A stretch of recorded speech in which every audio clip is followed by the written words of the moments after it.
পাঙ্গাস মাছের কাবাব বানিয়ে নেব। পেঁয়াজ বেরেস্তা করে মশলা দিয়ে দিয়েছি, হলুদ, লবণ, গুঁড়া মরিচ, ধনিয়া গুঁড়া, জিরা গুঁড়া।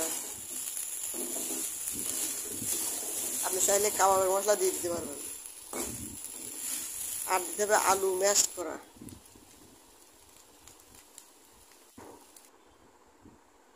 ম্যাশ করে আলু দিয়ে তারপর দিতে হবে বাদামের গুঁড়া।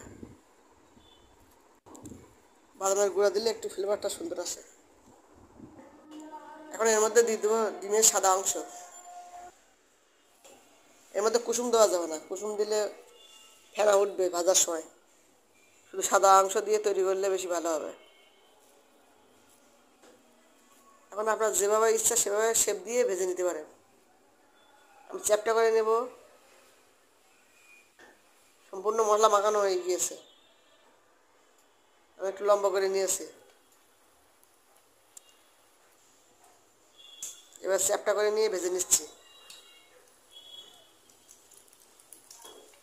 পাঙ্গাস মাছের এই রেসিপি বাচ্চাদের খাওয়ালে বাচ্চারা খুবই পছন্দ করবে।